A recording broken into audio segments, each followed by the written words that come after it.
Oke guys, Assalamualaikum warahmatullahi wabarakatuh. Pertama perkenalkan, nama saya Risma Indra Aminuddin dari kelas 4A Akuntansi Syariah dengan nomor NIM 225221024. Di sini sehubungan dengan pembuatan video ini bertujuan untuk memenuhi tugas UAS ujian akhir semester dari mata kuliah pengantar makro yang diampu oleh Bu Safaah. Dari beberapa bab yang diambil teman-teman, saya cenderung mengambil bab yang bertemakan ekspor impor. Sebelum kita masuk dalam pembahasan pengertian dari ekspor impor itu apa, terus tujuannya itu seperti apa, nanti perkembangan di Indonesia juga seperti apa, sesuai data yang ada di internet, bahwa ekspor impor ini merupakan rujukan pada aktivitas jual beli yang dilakukan entah itu dari dalam negeri ataupun ke luar negeri. Nah, ekspor impor ini saling berkaitan. Kenapa seperti itu? Nanti akan ada penjelasannya di pengertian dari ekspor dan impor. Yang pertama, pengertian dari ekspor. Ekspor itu apa sih? Kalau dari data yang saya baca dan yang saya tahu, bahwa ekspor itu bentuk aktivitas menjual barang ke luar negeri atau mengirim barang ke luar negeri dari produksi di dalam negeri. Seperti entah itu bahan pokok, entah itu peralatan-peralatan yang diproduksi di luar negeri sehingga dikirim atau dijual ke negara lain. Nah, tujuan dari ekspor ini biasanya kita saling bertukar barang. Kalau nggak gitu, kita menjual di sana dengan relatif produksi di sini lebih murah, kemudian dijual di sana dengan harga yang lebih mahal atau harga yang lebih menjanjikan lah untuk produsen di dalam negeri. Nah, salah satu kelebihan atau tujuan dari ekspor ini juga menambah devisa negara dari defisit negara yang diperoleh dari impor.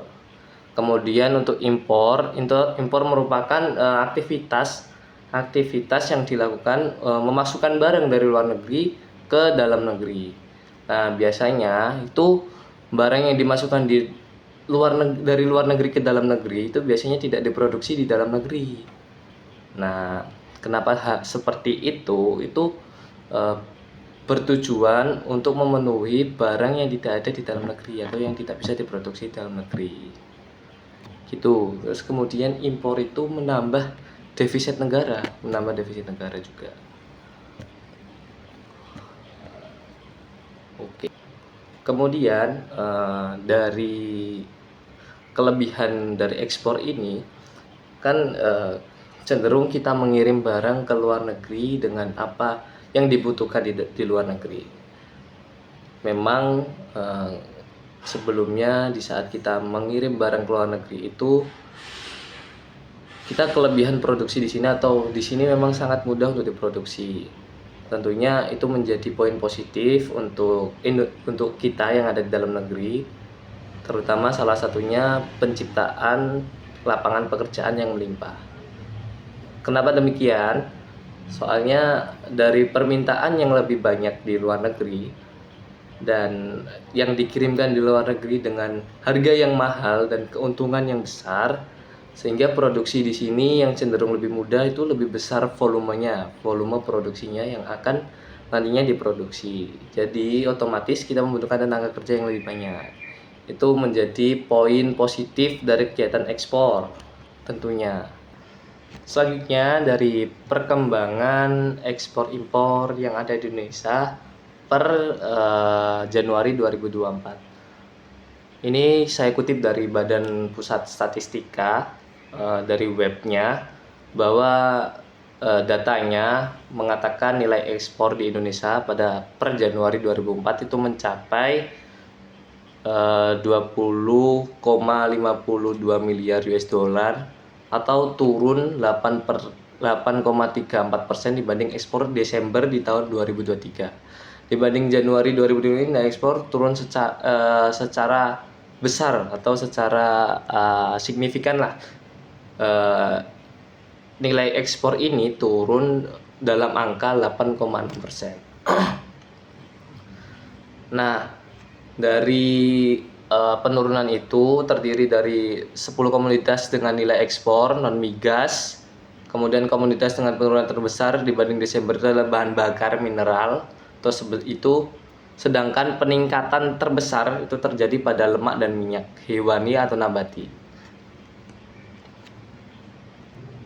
Namun untuk perkembangan impor yang terjadi di Indonesia per Januari 2024 yang dikutip dari Badan Pusat Statistika di webnya ini, bahwa nilai impor di Indonesia malah cenderung meningkat, kawan.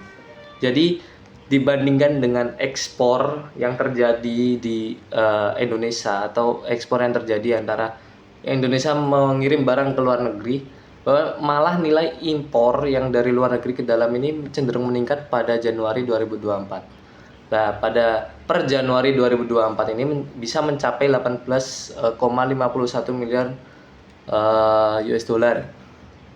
Ini naik dibandingkan Januari 23. Maksud dari kenaikan itu merupakan bahwa perbandingan antara penurunan dari ekspor dan impor ini lebih cenderung banyak di ekspor penurunannya.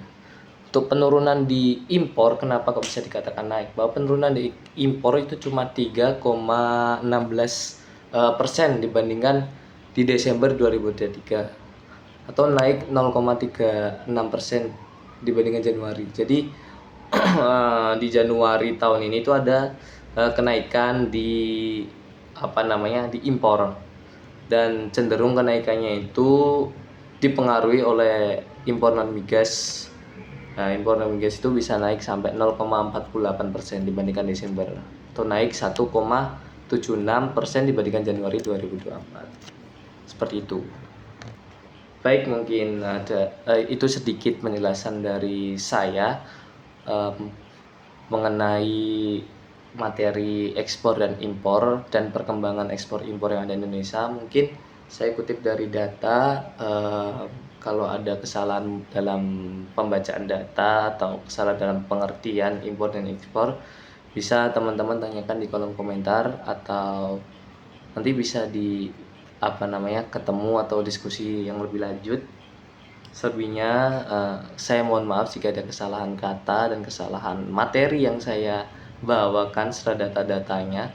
Terima kasih. Saya Risma Indra Mainuddin. Assalamualaikum warahmatullahi wabarakatuh.